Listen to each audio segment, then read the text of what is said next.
Peter, you are very special. Welcome. So while I will give you the role of speaker so you can share your screen and on mine, I want just to invite the participants that they can ask questions, raise their hand, but also in the questions box that you can find in your tools bar. There is questions box. There you can write your question, or if you have any problem, technical problem, you can write there. I can answer right away. So thank you, Peter. It's up to you. Thank you, Patricia. Thank you, Nick. So welcome to all of you from me. Let me share the screen with you.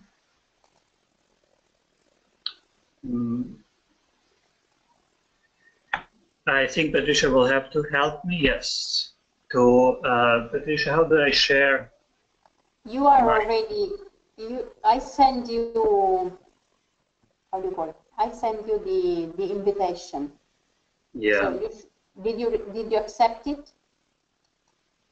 Yeah. So, but I mean, here we go. Here it is. Make it bigger and we can see. Show screen.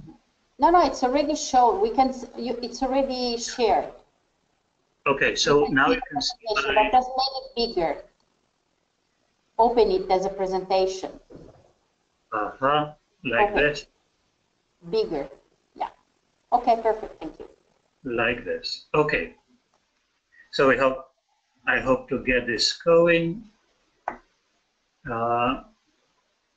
I can't quit. I can't quit here. I will just shrink it a little. So welcome. Yeah, we started with this with the theme for the Communications Day of 2018. The truth will set you free. Fake news and journalism for peace. This theme has been announced a couple of weeks ago, and I think it's a good start. It's a good thing to start with it because it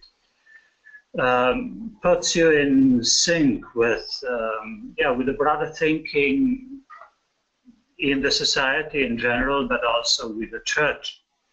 The Pope chose this theme because there is a problem concerning all these fake news. One of the biggest problems is that they may lead to conflict. We are going to talk to it later. I want to use this first time, and again I ask Patricia to stop me when the time comes. I want first to talk about truth. Why is truth important? Particularly, why is truth important in the context of media and journalism? Why we say that one of the biggest values, one of the most important values for journalists, not only for them, is to seek truth and to report it. The shortest definition of good professional journalism is to seek truth and to report it. So what is that? Why is it important? And then in the second half of this presentation, we are going to talk about social media, internet, and fake news specifically.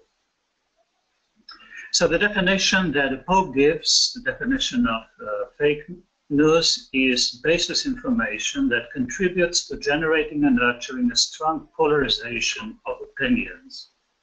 If you think of any fake news that you've encountered, this is what it is. It's baseless information. This is information that is not based in facts and that often is not really relevant.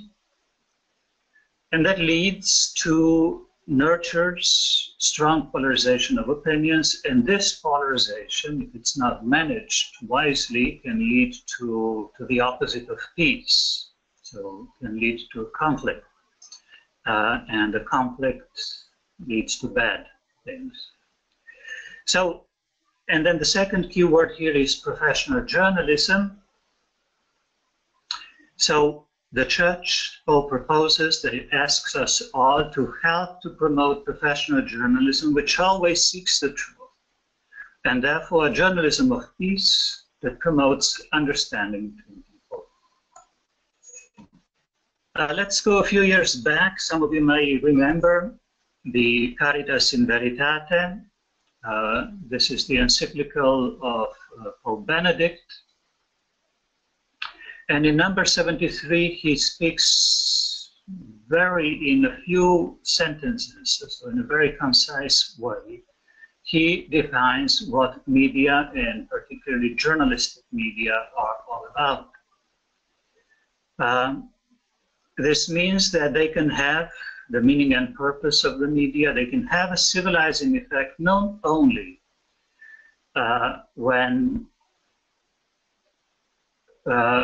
with a technological development, when they increase the possibility of communicating information, but above all, when they are geared towards the vision of the person and the common good that reflects truly universal values.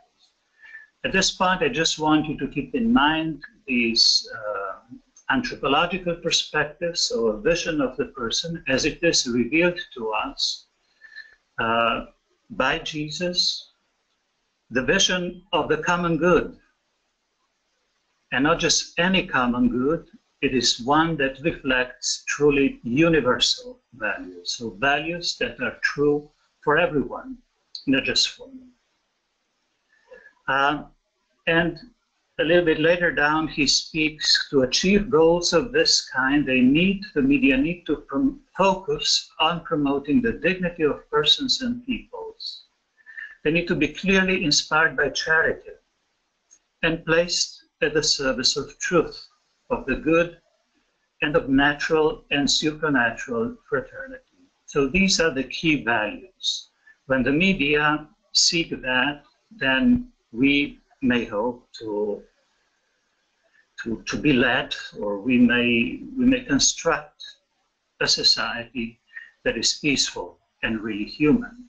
When these values are not being respected in our public communication, then the opposite happens, so conflict, war, and worse. The dignity of persons and peoples, the communication needs to be inspired by charity and placed at the service of truth, of the good, and of natural fraternity. Okay, I love etymology. I love to dig down deep into the history of our civilization and try to find out what the roots are of a particular word that we use. Veritas, which is Latin for truth, and I'm going to spare you with other languages. Veritas refers to reality, the true or real nature, reality.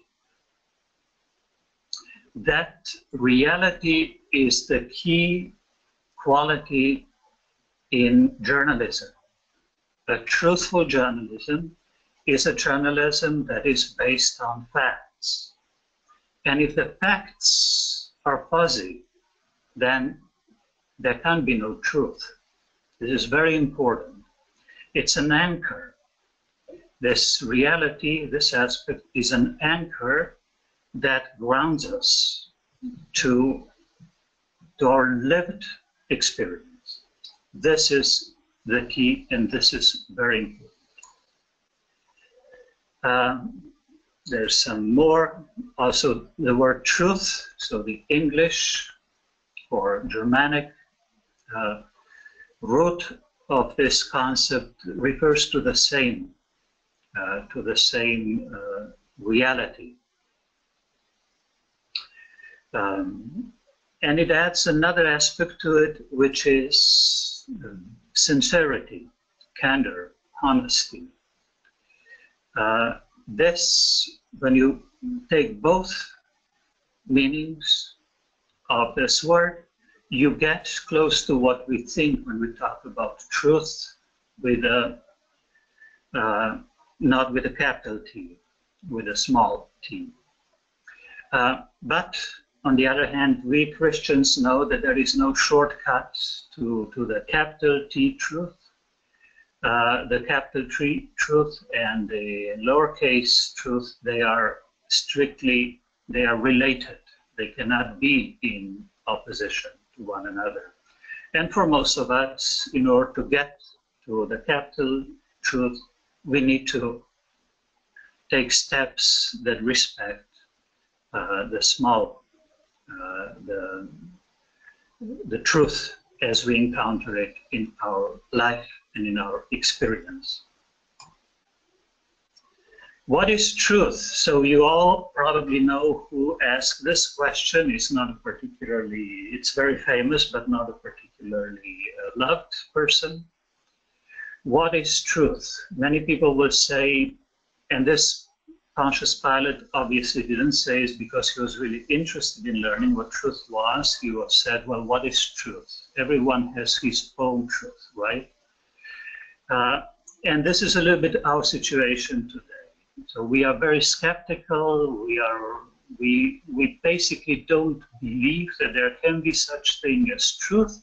And if there is such a thing as truth, then it must be somewhere too far away from us and from our experience. So we are stuck with our partial truths here.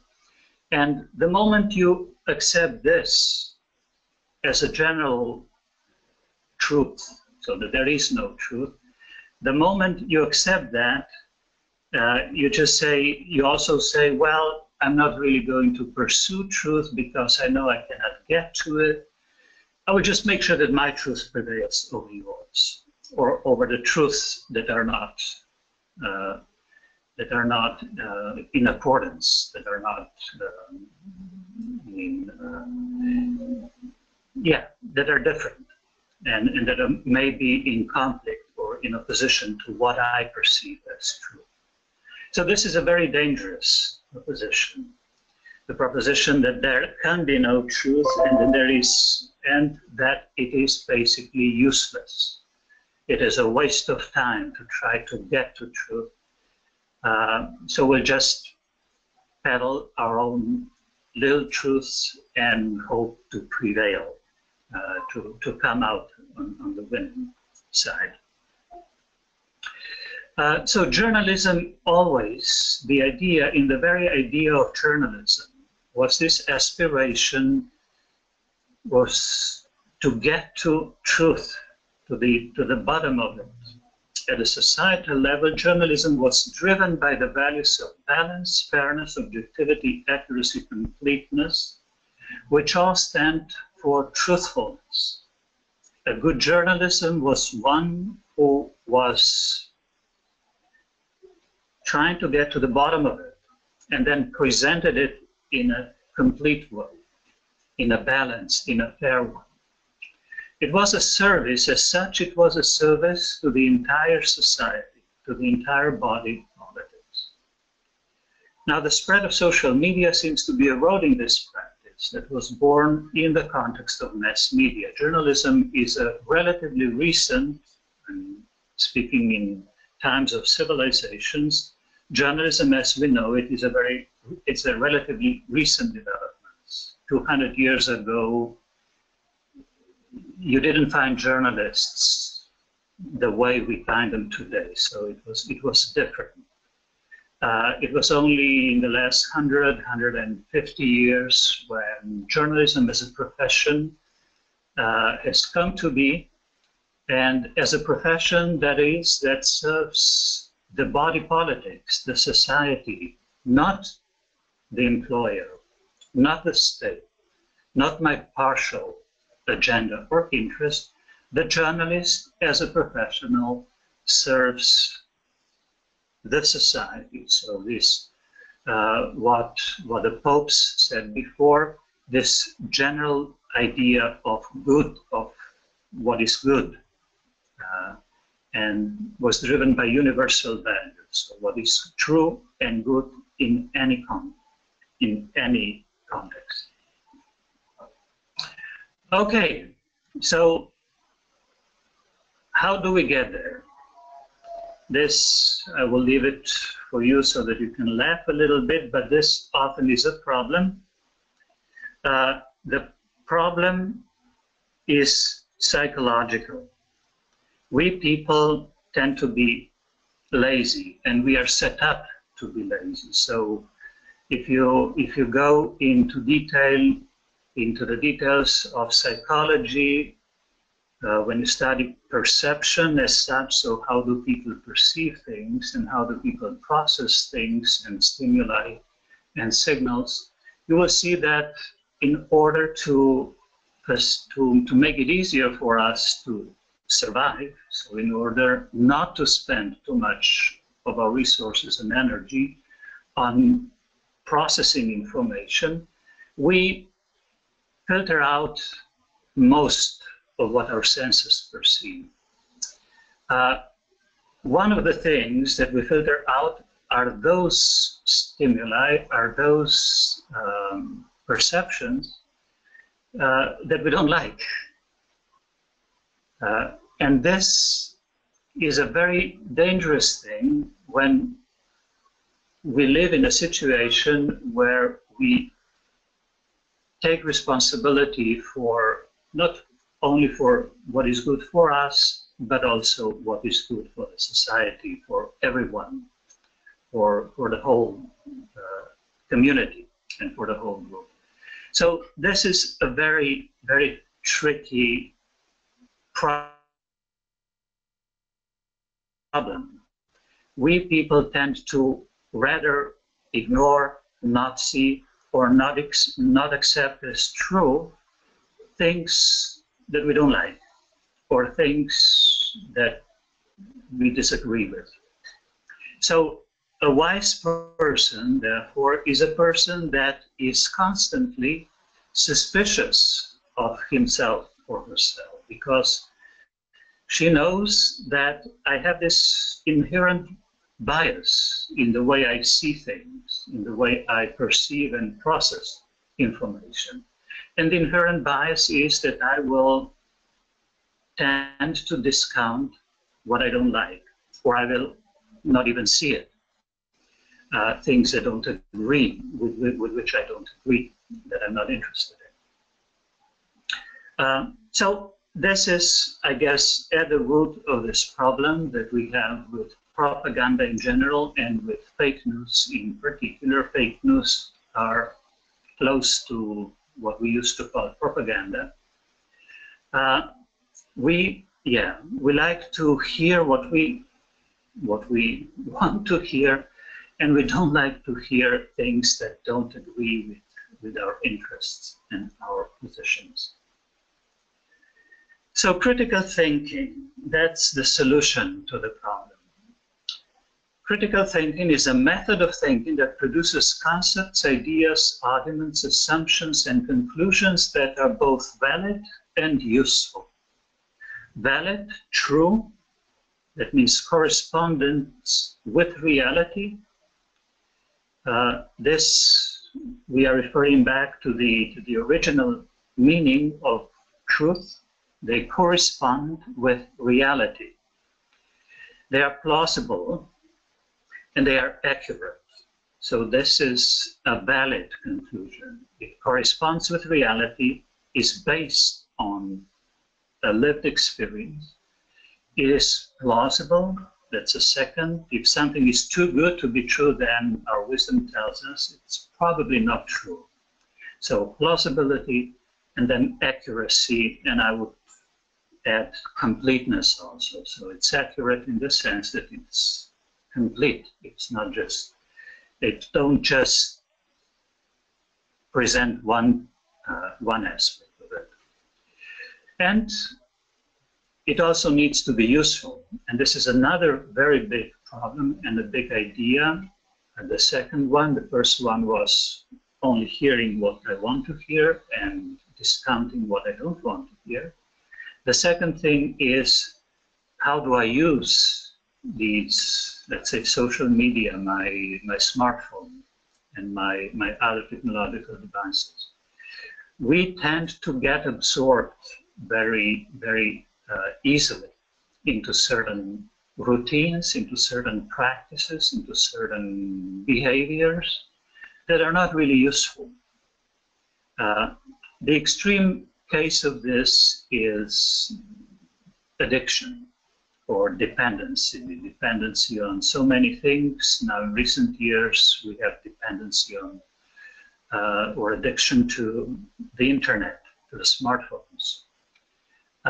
So we want to keep this in mind.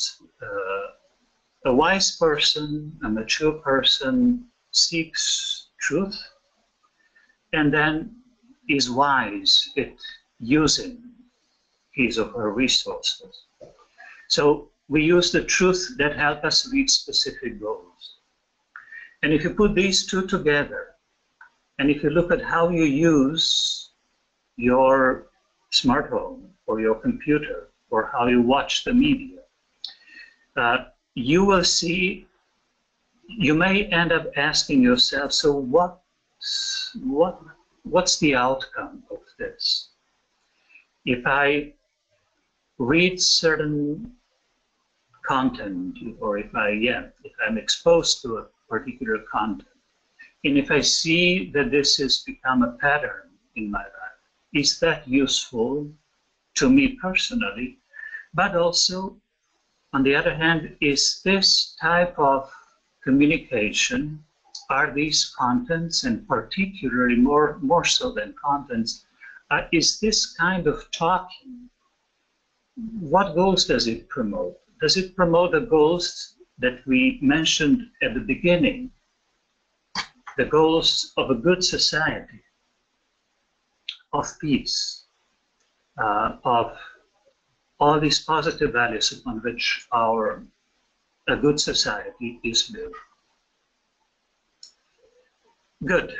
So much about critical thinking. Maybe this is probably the last one, if I remember correctly. So, what are the competences of a critical thinker? A critical thinker can access and find best available information.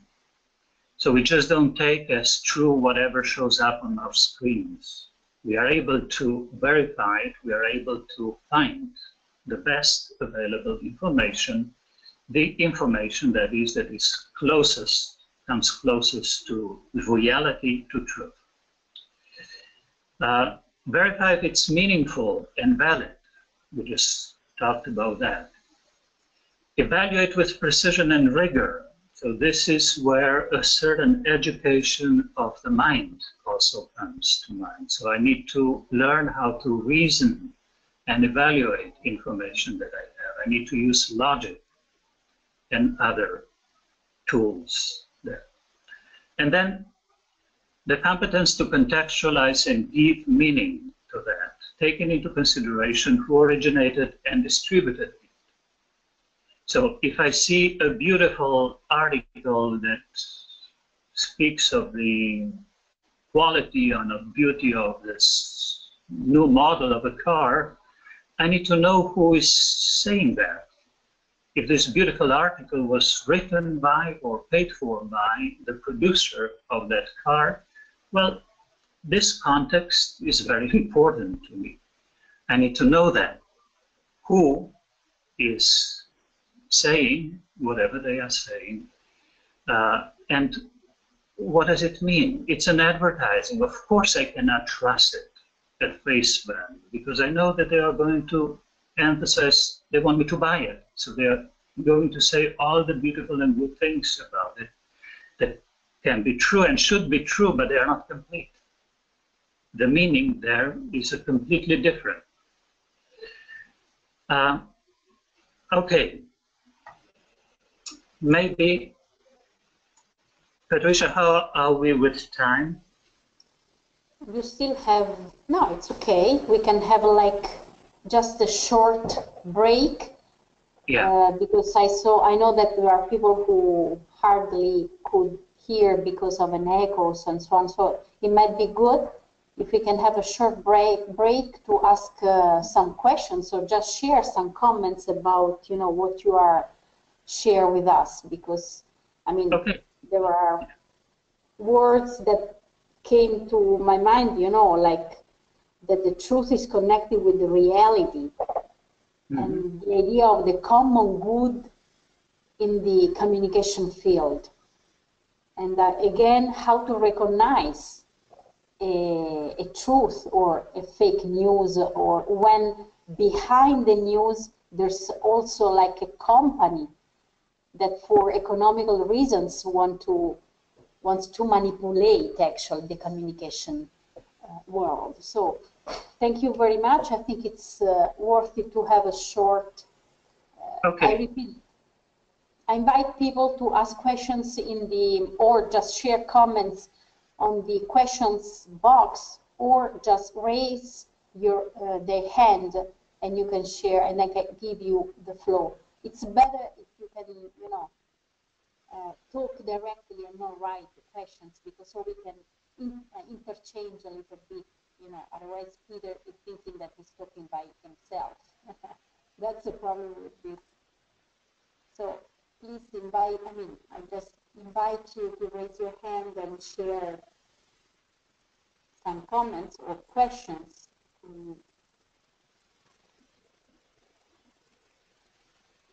Or if you feel far that this kind of topics, or you feel that it's part of our daily life.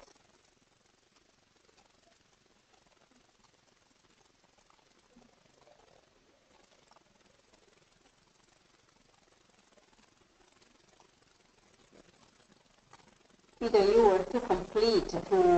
You have done so well that people do not have a question. That is not good for a Jesuit. Okay. I'm sorry. I have a question. Would be... Nicholas, Nick, if you want, I can give you the floor. Huh? You can ask the question directly. No, it's okay. Okay, so I will read it for you. What happens to... That's the question. What happens to truth when the facts conflict with one another? What role does discernment play? Thank you, Nick. This is a very good question. Yeah, thank you. So facts, I think we had this slide at the beginning. Where do I find it?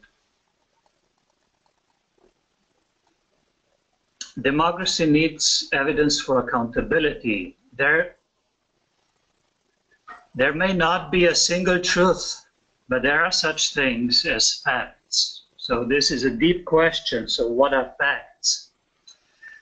Maybe the best approach to that would be, if you think of a traffic accident that is witnessed by 3 people and 2 drivers. So we have 5 incomplete presentations of that event. And that's all that are facts.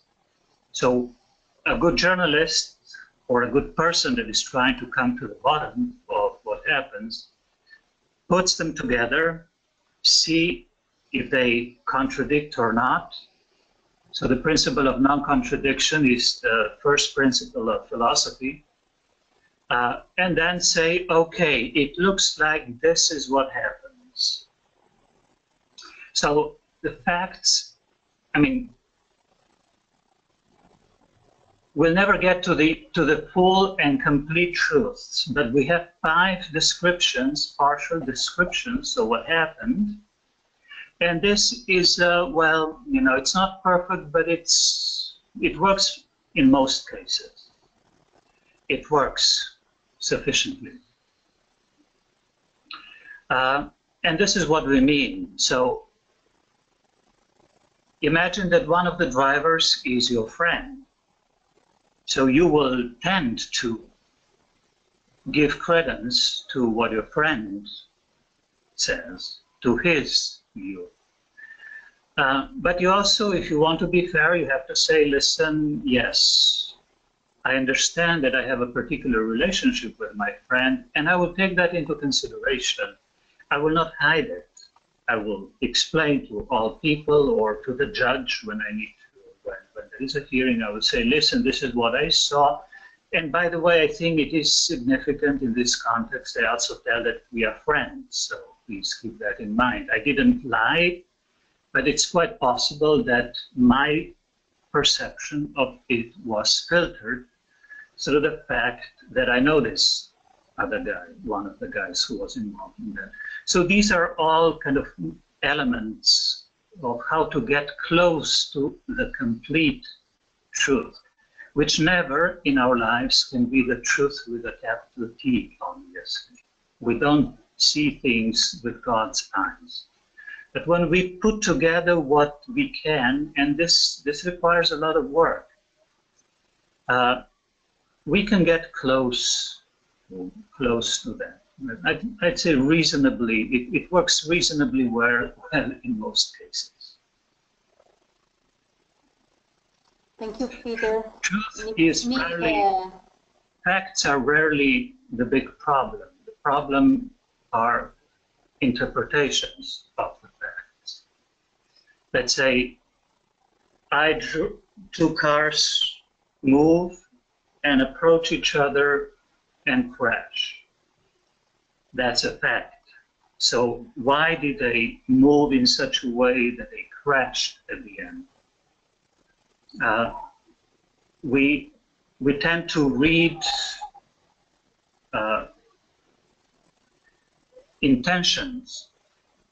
So one of the drivers was not careful, was distracted, was drunk, so the fact that two cars crashed are not really interesting for us humans. For us, the really interesting thing is who's to blame, whose responsibility is it?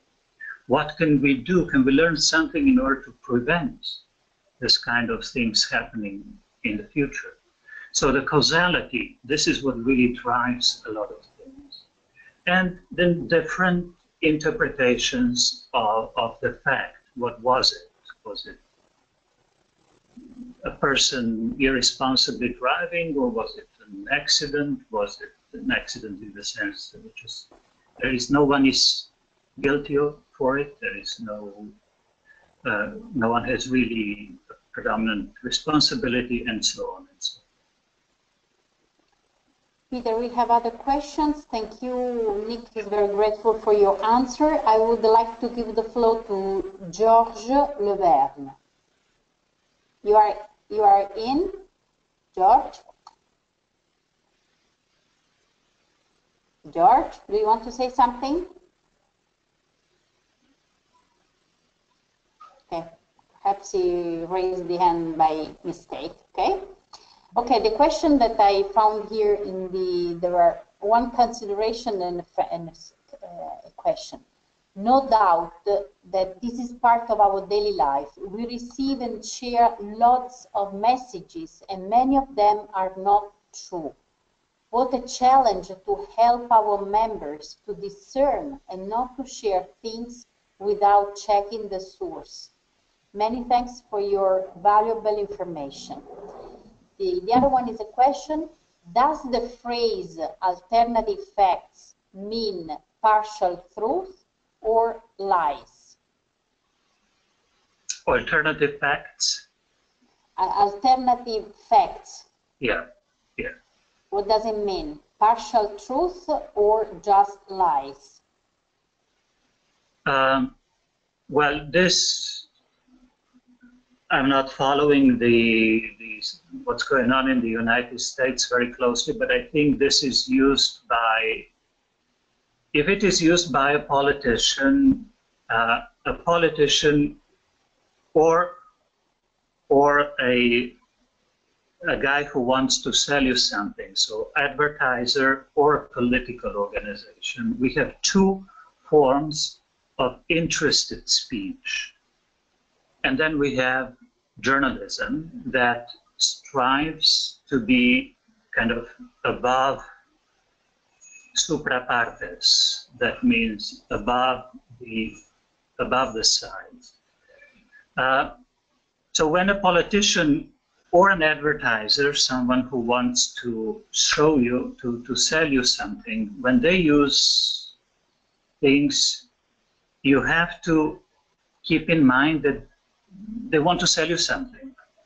They want to sell you themselves. I want you to vote for me. They want to sell you their program or a certain agenda.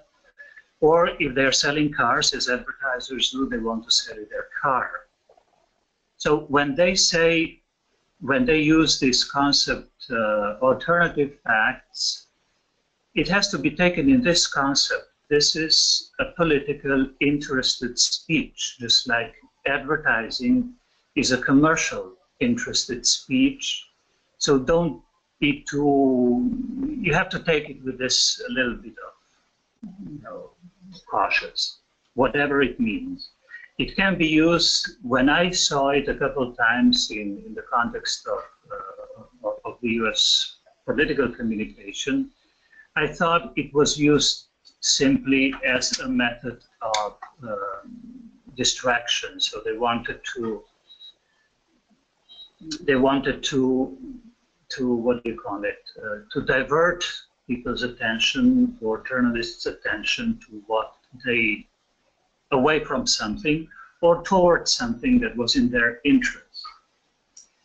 But I just, to take one step back, I would say that this context is very important. You have to know who is saying it. If an active politician or if an advertiser, someone who's selling things, uses a particular concept or saying something, it is by definition interested speech, so it doesn't follow the rules of journalism.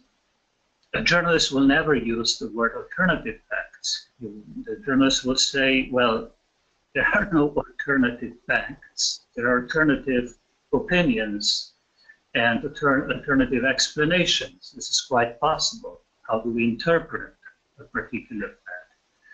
Or there can be more facts, or there can be facts that just disproved or shed new light on something which we held until yesterday as the most solid fact. But there is no such thing as alternative facts. There cannot be, as this guy says, there may not be a single truth, and we know that. We don't see with God's eyes. But there are such things as facts, and facts are facts. There is, saying alternative facts, now that I think of it, is a really cheap, I don't want to go deeper in that. That is okay, or do you want, I can give you the floor, you can explain better. Let me know. In the meantime, I will read another question, and perhaps it might be the last for this session, then you can continue. What role does curiosity play in critical thinking? Can it lead to it, or is it more of an obstacle to it? Curiosity. That's right. Yeah. No. Curiosity, by definition, is a very good thing, because you do not, as I said, coming to truth. Truth is a process.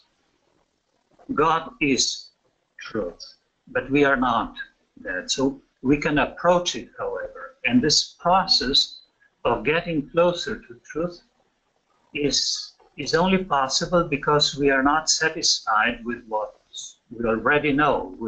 We are curious. That's the beginning of philosophy. This is what philosophers are all about. They're never satisfied in their quest. So they always want to make one more step in the direction of the bigger picture, of the fuller truth. Curiosity, definitely, a person who is not curious is, I feel sorry for them, because they will just, it's a boring life. It's a boring life. Thank you very much, Peter. I think that we can keep other questions for later on. Now you can go ahead with the rest of your presentation. Okay. I invite participants to prepare their questions and then share, because I usually at 4:30 we close the webinar. Yeah. Yeah, we've spoken. So just maybe the last slide I realize is here you have and you will receive this presentation later, I believe, so we are not going to spend too much time.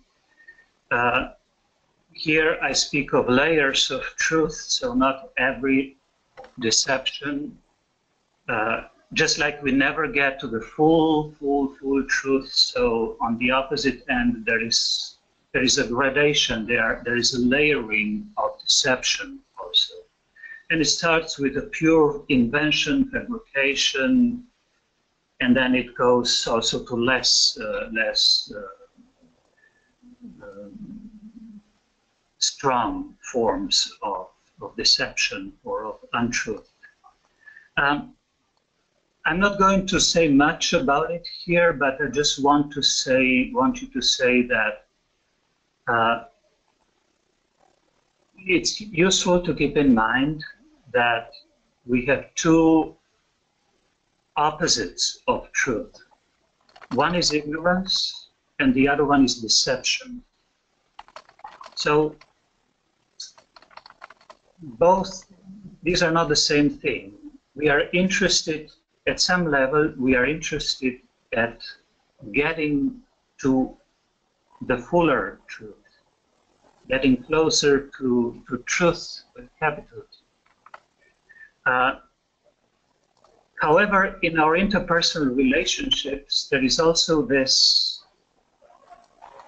type of relationships that are, or a kind of communication that where people deceive purposely the other person, and they usually deceive them not out of ignorance, but rather in order to achieve certain strategic goals.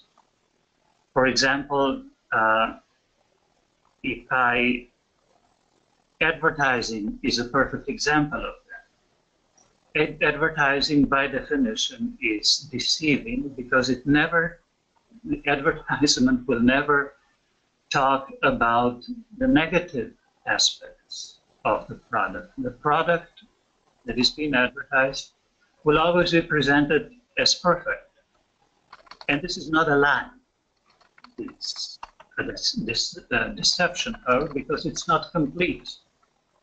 And I need to know that. So studies show that soon, in the early years, that children start to understand the difference between advertising and kind of open communication or truthful communication. So we learn that.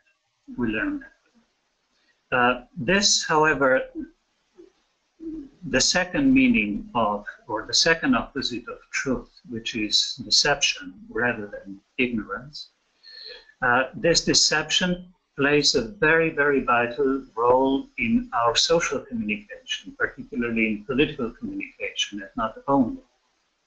Because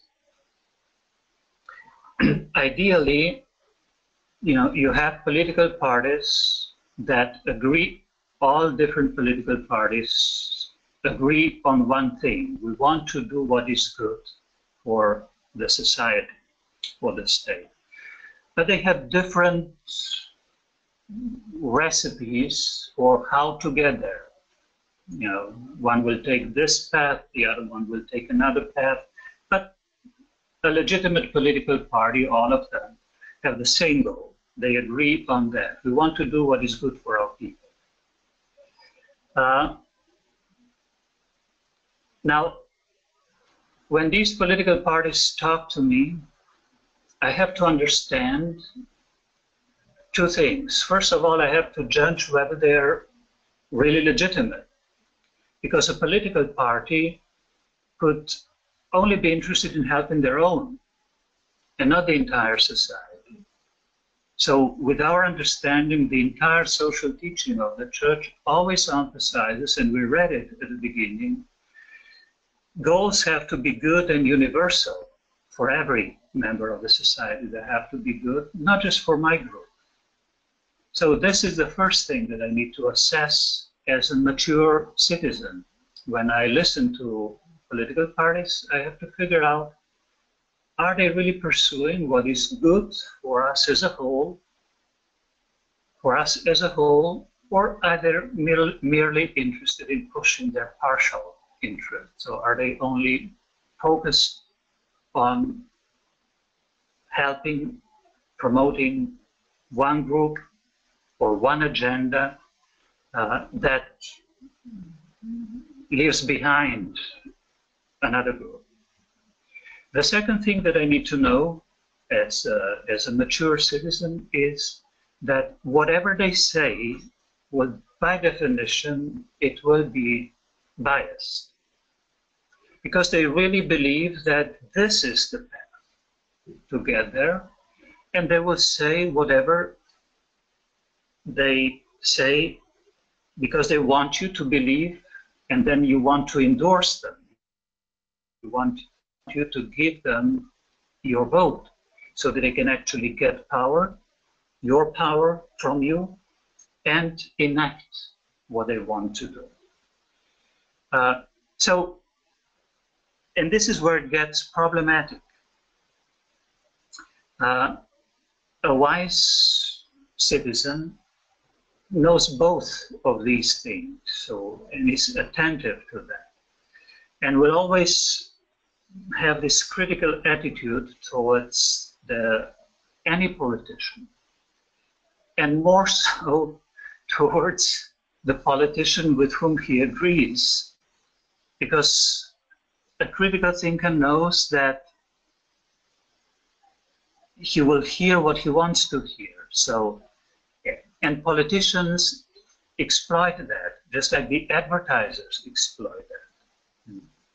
Why do people buy all these beauty products? Because they want to hear that they will become more beautiful and more desirable in the eyes of other people. Advertising, there's nothing based on facts. People spend all this money and still they are, when you're 60 years old, you're 60 years old in period. You will never be a 20 years old, handsome, beautiful girl. But people want to hear that. And this is what drives this whole advertising business. That an advertiser comes with a piece of soap and says, listen, if you use this, you will become beautiful. Or the politician comes and says, listen, if you vote for me, you will get what you want, what you desire. So I have to be particularly careful about the politician with whom I agree, because I know that the politician will be tempted to tell me what I want to hear just to get my vote. And this is the key, this is the big problem that we have nowadays, when political communication has basically become a very crude form of political marketing. We no longer, my colleagues, they no longer speak of political communication in the old sense. Think of good old politicians. They had arguments and they discussed it, and it was a discourse, it was an argument. Nowadays, politicians, they're just trying to sell themselves to you. Just get your vote, and they would say anything just to get your vote. So this is the big problem that we are dealing with, and we are dealing with this problem particularly in the context of social media. So I'm going to move on and say a few words about social media, and then continue the problem that we have with fake news and with political communication in the context of social media. And then at the end, we will have a few minutes also for discussion, I hope. So just to wrap up one last time, where we are. The ideal, and it is an ideal, but it is also true in the sense that a lot of media and a lot of journalists were aspiring towards this ideal, the ideal that is in the old mass media that were dominated by professional journalists. Professional journalism was that we knew that politicians were trying to get their message to people because they wanted to get people to vote for them. However, the role of journalists was a sort of controlling instance. For example, they wouldn't just print what politicians wanted them to say. This happens in authoritarian regimes. In the good old Soviet Union, the journalists were basically simply printing what politicians wanted them to say to people.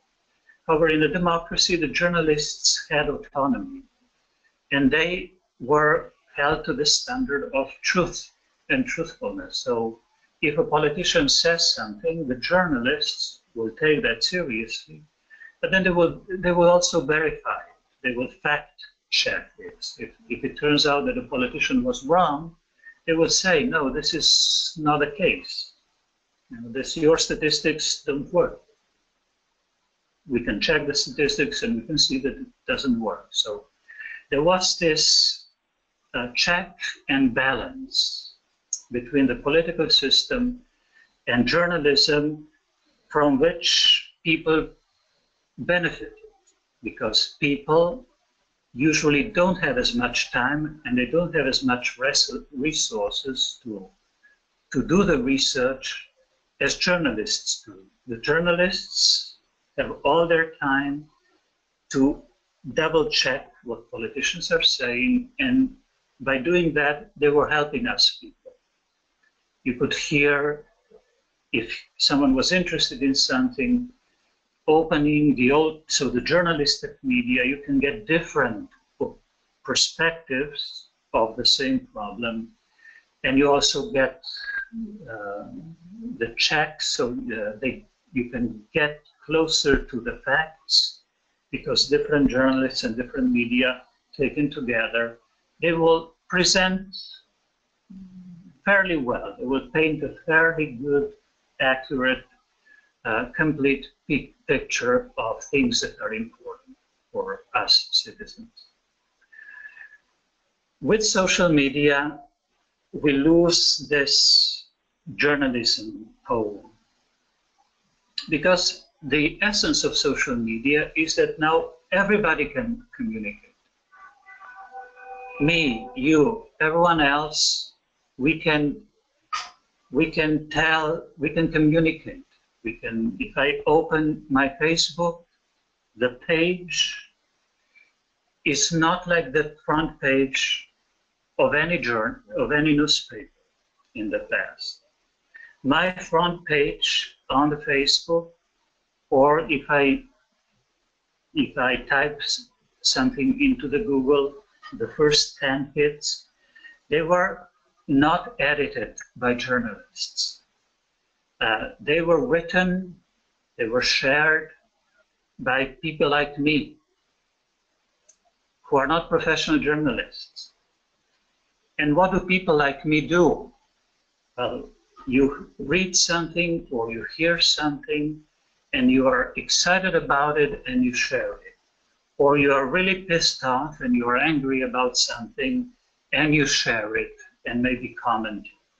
So this process of how the social life is represented in our media environment today follows very different rules than it did 20 years ago. And this is one of the reasons why the Pope decided to talk about fake news, but mostly about professional journalism. Because if you want to get to the bottom of it, if you want to get to the truth of what is really happening in our world, and we only depend on what we see and read on my Facebook feed or on my Google search page, this is completely biased. And this presents a big problem. Okay, go back to the idea of social media. The key mechanisms of social media are microblogging, messaging, and networking that is centered around me. So it's about me, my friends, my contacts, my interests, and my activity on the web. And the result is this beautiful bubble.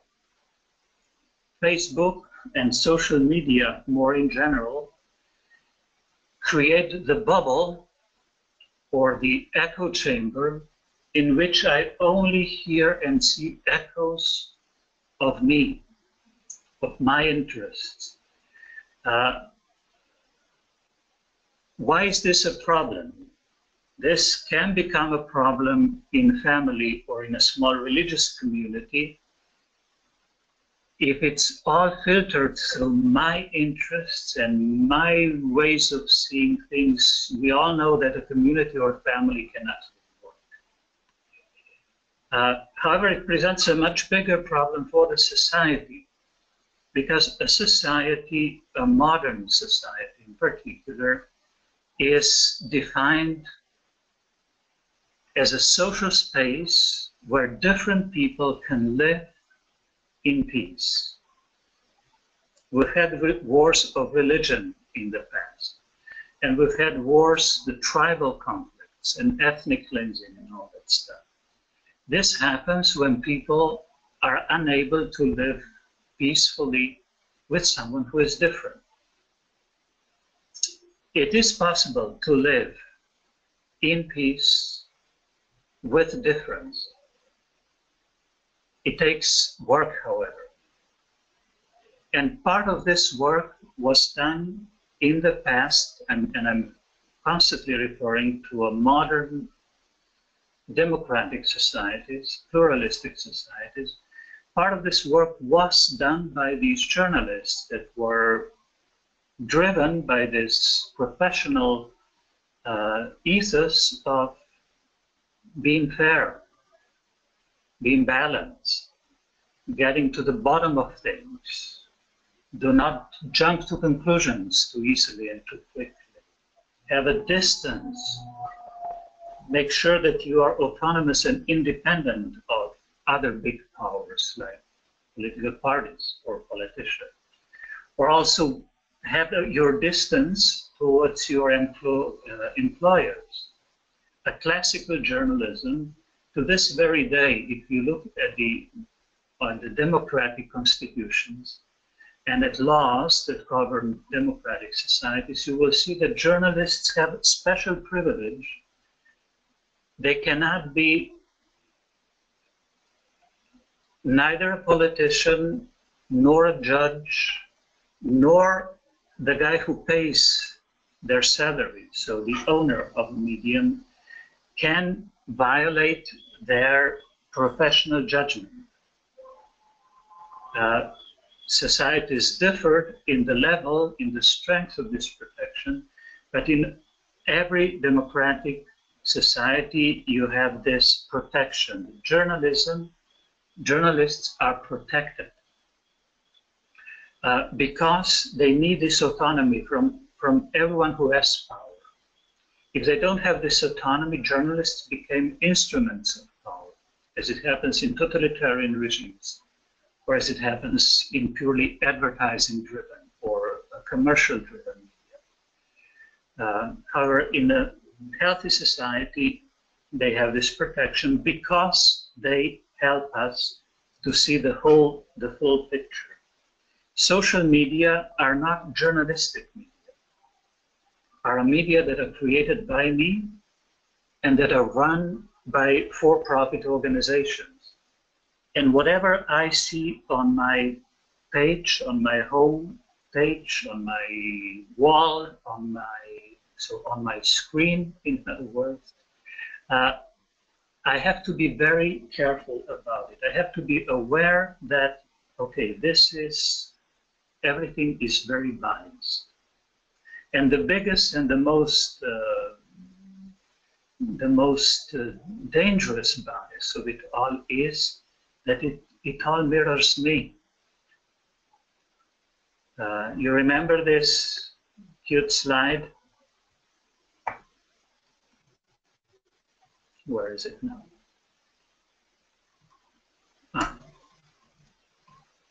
Here. A wise person is suspicious, is not confident of themselves.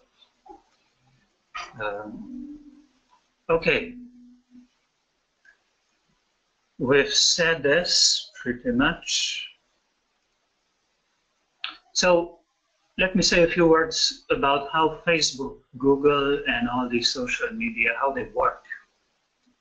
Because we need to understand that in order to really be able to be critical towards the content that we see on our screens.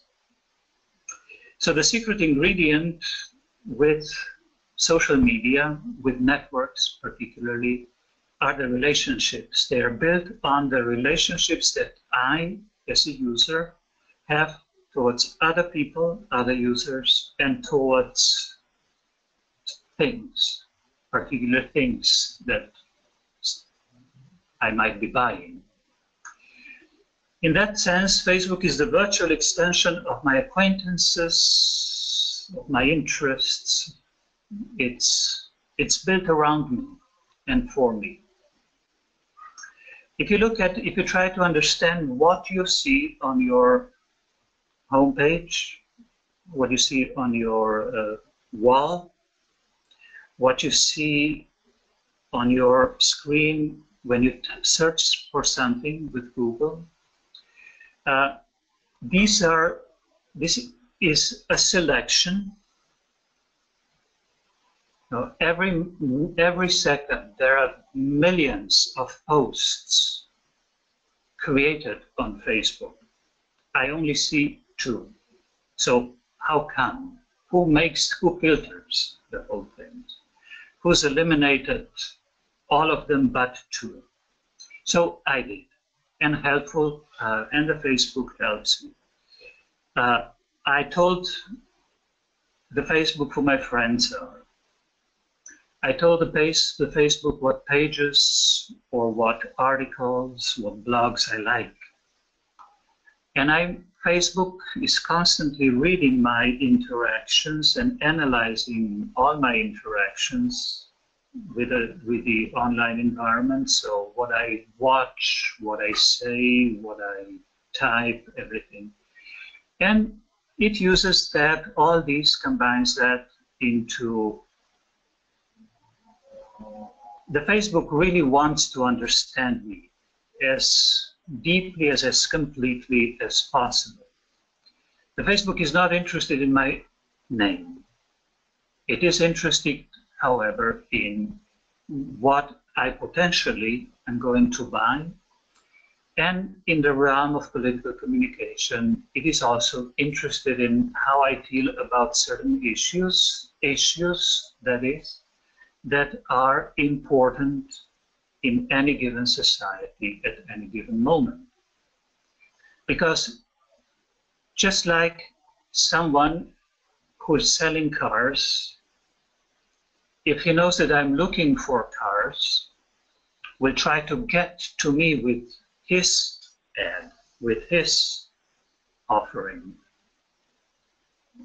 And Google and Facebook are telling to that person, listen, I know what Father Peter is doing. I know that he's checking all these sites that talk about cars. And I know that the last car that he bought was 3 years ago. So maybe you want to show your ad to Father Peter.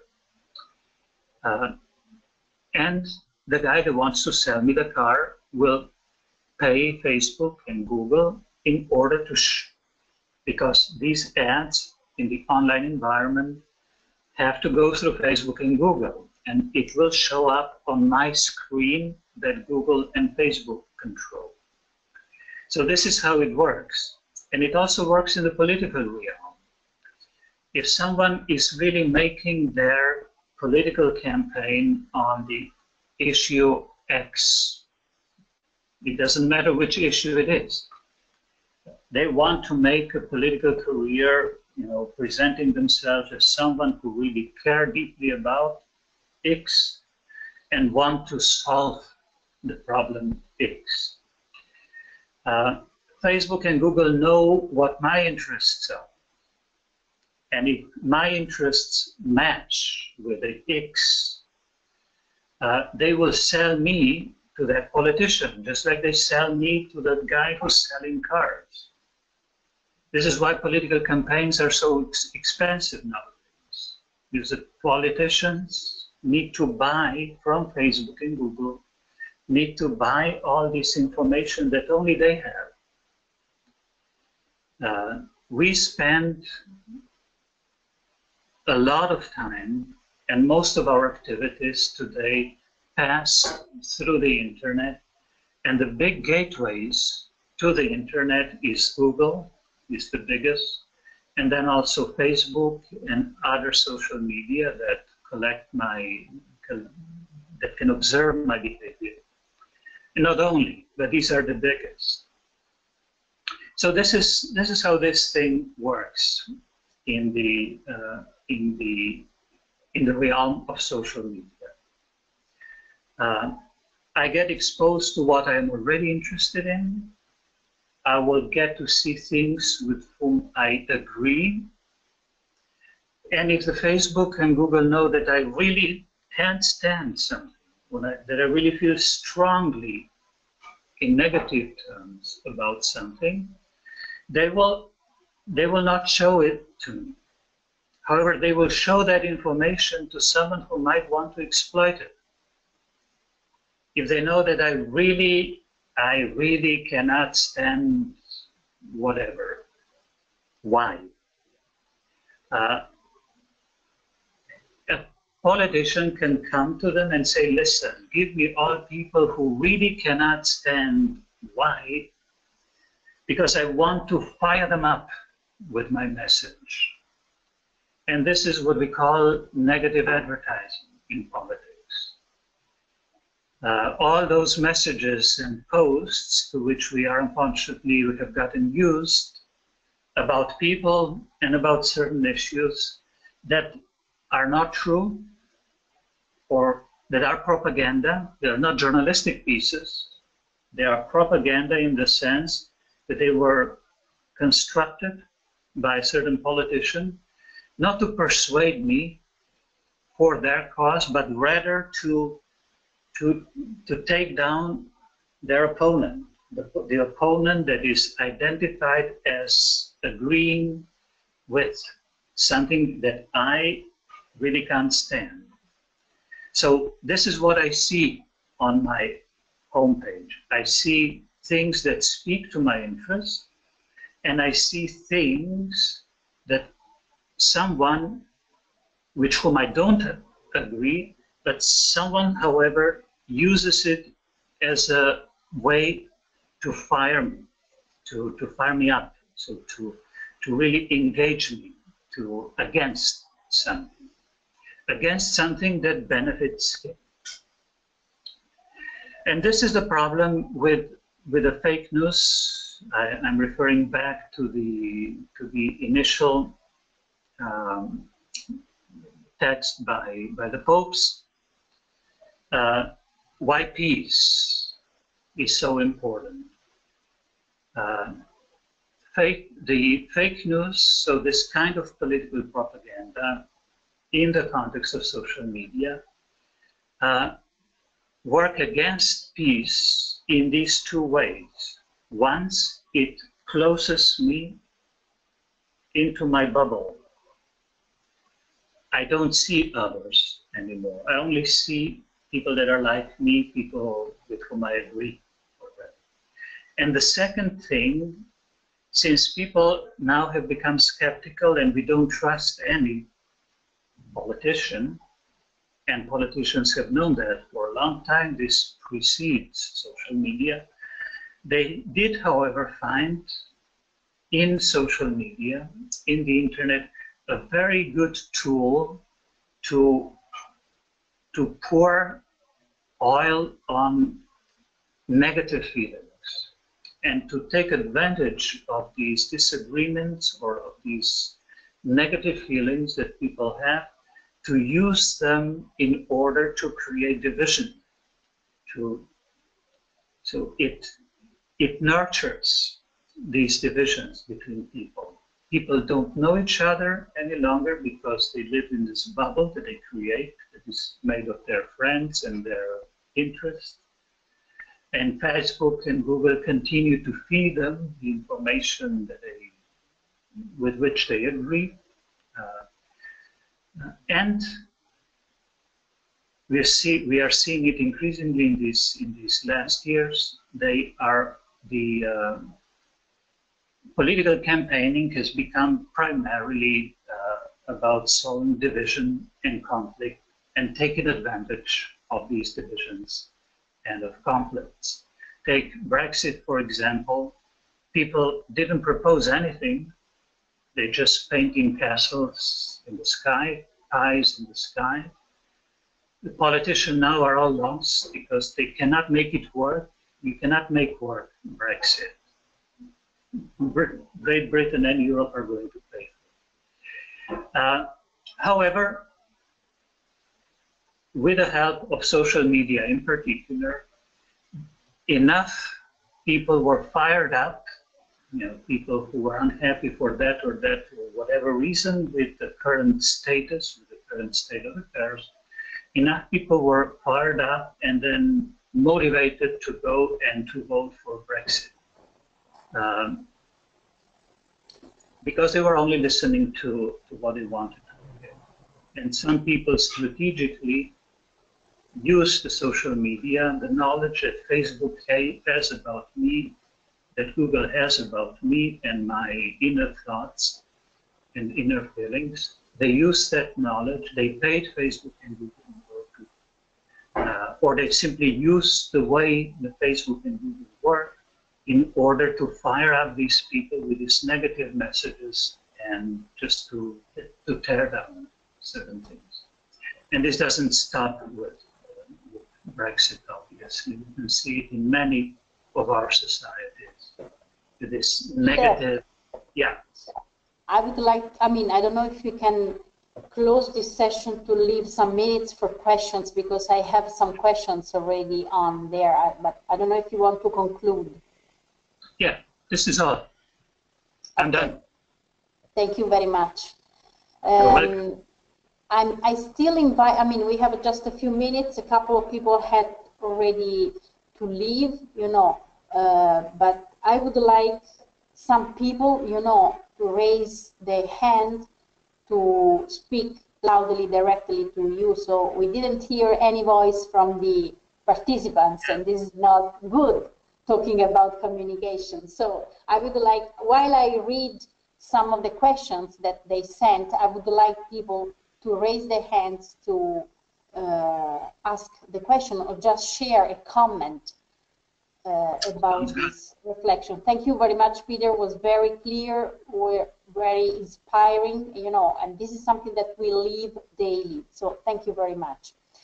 The first question from Maria Fernanda Ramirez is, do you have any comment on congregational guidelines for the use of internet and social media?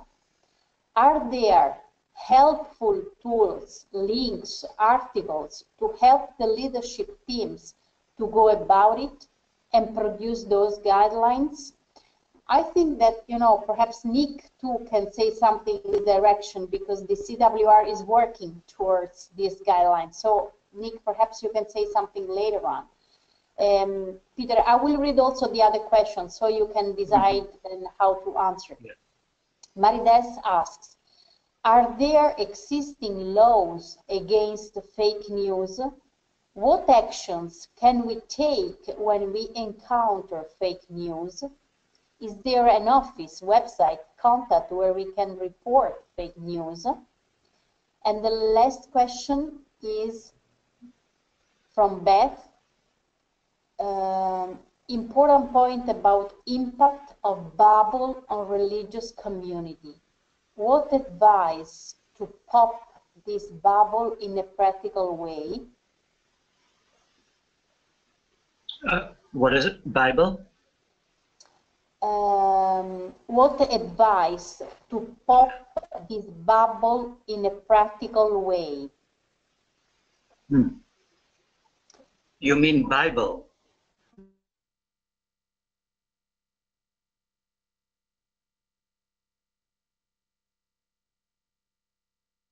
Bubble. Peter, can you hear me? Bubble, yeah. I think the connection is a little bit poor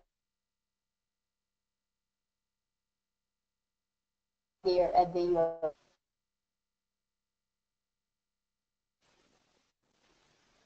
Yeah, let me go back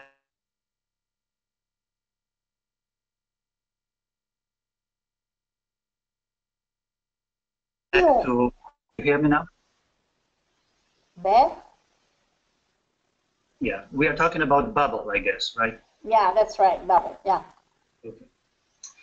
Yeah, fine. So the congregational guidelines, of course, this is very important. As a matter of fact, we are at our faculty, we introduced a course in media literacy a couple of years ago, and we are going to expand it into a certificate that will be open to people here in Rome. It is a question of media literacy. So how do I use these tools that we have for my own good and for the good of congregation?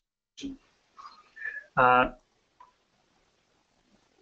think the number one guideline that I would propose is just less is more. So don't spend too much time with that.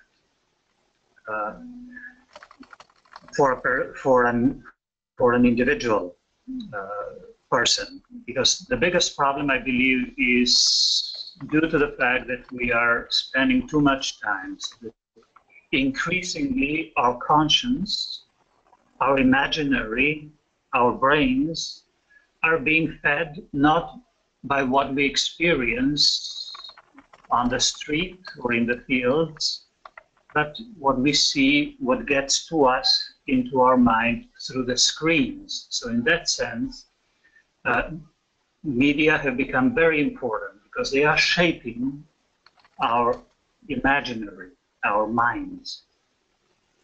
So less is more. On the other hand, given the fact that these environments are very important, because if you are not in the media, if you are not on Facebook, you might as well not exist. 20 years ago, a friend of mine who was a vocation director in Chicago province, he said that year, all people who expressed interest in becoming Jesuits contacted him through email. That was 20 years ago. So if you don't have email, if you didn't have email 20 years ago, you were not in touch with people. And this is even more so true today.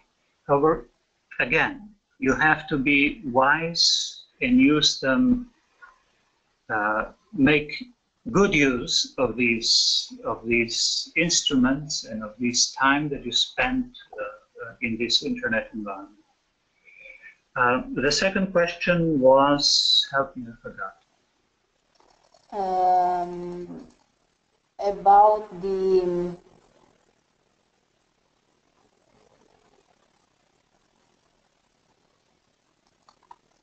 about bubble, but Yeah. this is what you answer now. The other one is about guidelines for the congregation of the use of internet and social media, and to help leadership teams. No, the other one was about the laws or offices where to report fake news. Yeah. There are very, very few laws at this time. There are laws that govern journalism, as I said, and I briefly explained to that. So journalists are held to certain standards.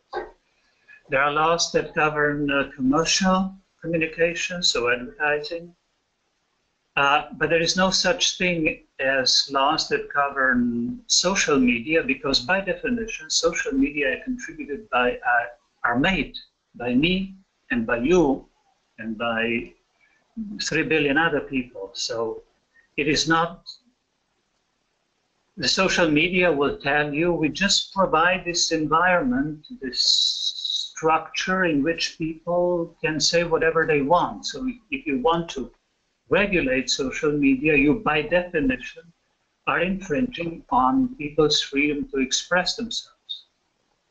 I think they are exaggerating it a little, but it is the fact that we don't yet have.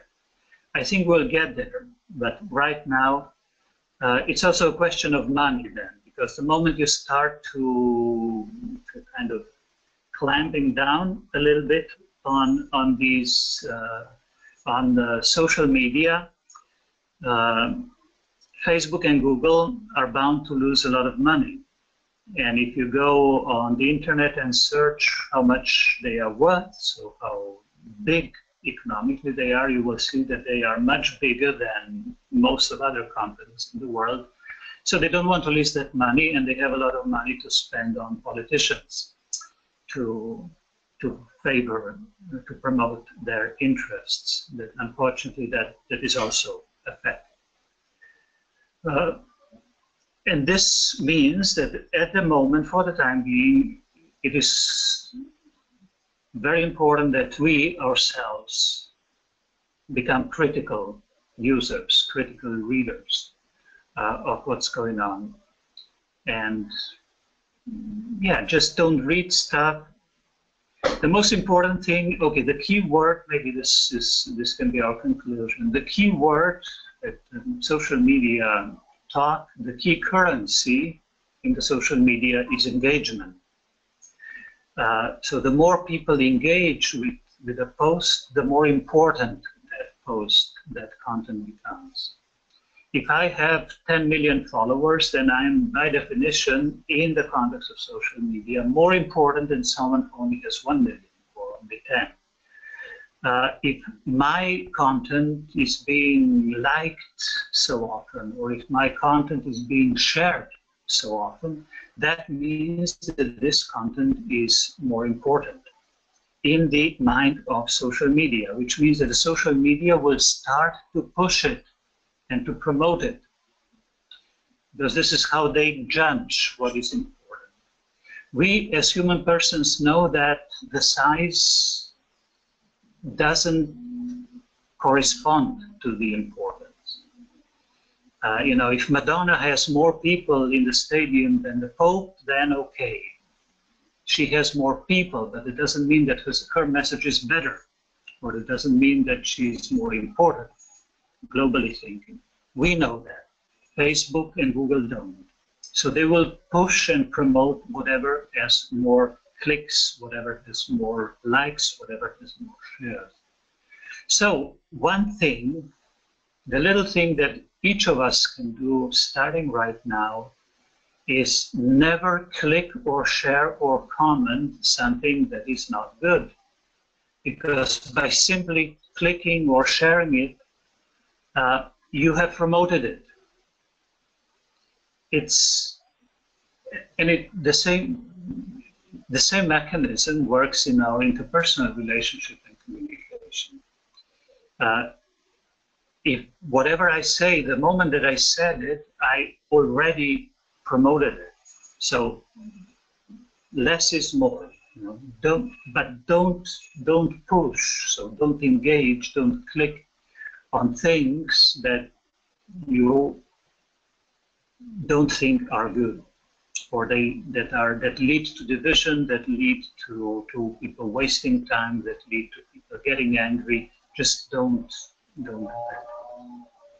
Thank you, Peter, very much. I think that you prepared us for the upcoming course on social media and campaign information that will be held in Rome 24 and 25 on November. So together with other organizations such as MMI and NGO Talk 2.0. So thank you very much. I think you open our eyes, and people are writing on the chat, thank you for your giving, thank you for your reflection. I want just to leave the word to, how do you call it, the floor to Nick.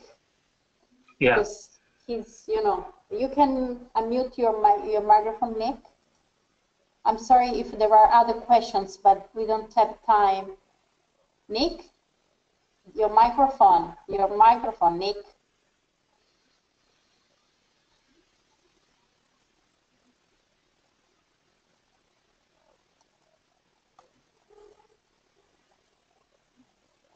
Oh, there we go. I just wanted to thank Peter and just echo some of his comments regarding the policies for guiding communication within a congregation, and just remind everyone that the good guideline is you don't post anything on social media that you wouldn't want to be a headline when it comes to not just the official communication, but also members of the congregations. And CWR is putting together resources and continuing an ongoing conversation about what are some of those best practices. So hopefully we'll be able to present that in future either webinars or other resources.